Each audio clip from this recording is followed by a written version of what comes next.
Off the Rack. I am Sal. I'm Ethan. And I'm Ben. Today we did Spider-Man and the X-Men #1, written by Elliot Kalin with art by Marco Failla. This pits Spider-Man and the X-Men together! Finally!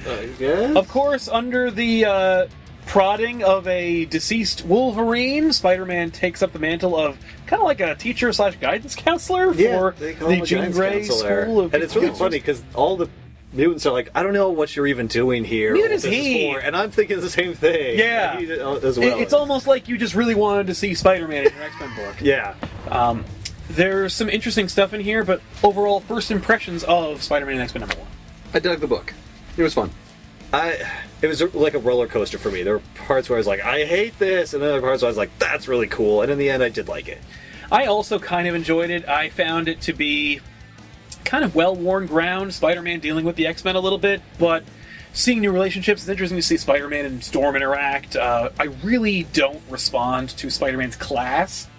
Yeah. The team that he has. They're all, by the way, established X-Men characters, but they're so lame. They are really lame. And I feel like if you're going to have a character teach them about power and responsibility, why not give them the powerful characters instead of just the lamest ones? I think because they would hand Spider-Man his ass. Why?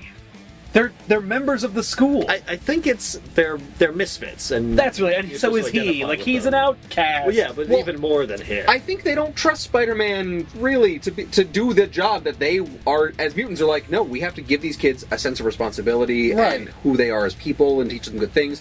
And you're kind of a spider freak. Well, you're not even a mutant.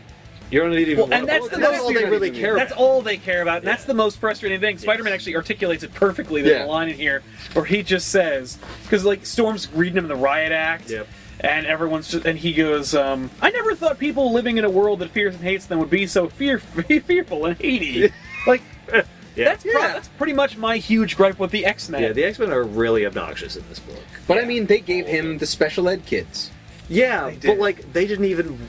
Want him, like, that class wasn't even their idea. No. If it were up to them, that class wouldn't even exist. I got the feeling. Well, So there's no basically reason sky that high. there's Like, no reason that Wolverine's word still carries over after his death. Like, Clearly not. No, I want Spider-Man to work there. No, I'm Aurora. I'm the principal now. You're not working here. Right, she could just say that, but she's like, no, I was kind of banging him at the time, and plus, like, whatever.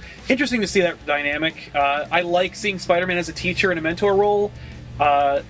Yeah, it's fun to see him try to figure out how to do this. If I didn't already see him as a teacher in a mentor role in Avengers Academy a few years ago. Oh, I didn't. No, of course not. But, like, they've done this before. Okay. So also, the writer clearly forgot that Spider-Man actually was a teacher. Well, he said at one point, I'm a teacher. Yeah, so he says that, but, like, he also acts like a buffoonish But he idiot. hasn't been a teacher of mutants who are so The point should be that there's no difference. Well, no, there's a huge difference, because a mutant can, like, screw with you. No, but, like, anyone with powers can do that. Well, yeah. And Well, he's does he actually also taught teach people with powers? Yeah. Oh, He's well, never psyched himself mind. out of his own like game. Yeah. It's true. But these He's off his are people with powers who are, like, deeply insular and prejudiced against him from the beginning. That's true. That's a different version of the story. Thoughts on the writing in general? I thought it was okay. I thought it sold the story pretty well. Like I said, there were a couple of inconsistencies with the character, but, like, he's not going to get the 30 years of Spider-Man that I do, so I get it, and that's okay. That said, like...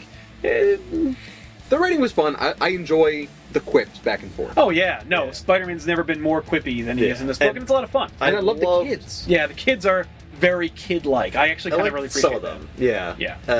And I like really liked the villains. The villains to me were You like Stegron, the dinosaur man? This is so stupid. He is so stupid. He's exactly like this. It's so funny. Like, him and this is one of the Sauron funniest are great. books I've read in a long Sauron. time. Yeah. I like that. It's great. I'm like, what is I happening? don't think I've All ever these actually- characters from a whole other universe. And I don't that think just I've ever showed even up. seen Stegron and Sauron team up, and that's amazing. Like, why haven't we seen those two dinosaur characters meet up? It's also hilarious that they're at the goddamn museum. Yes. And Spider-Man just happens to be there, and they make a joke about, why are you always here to foil our plans? It's a total accident. I don't know. It's so silly and over the top that it's Spider-Man. Yes. Great. Yeah. Thoughts on the art? The art served the story.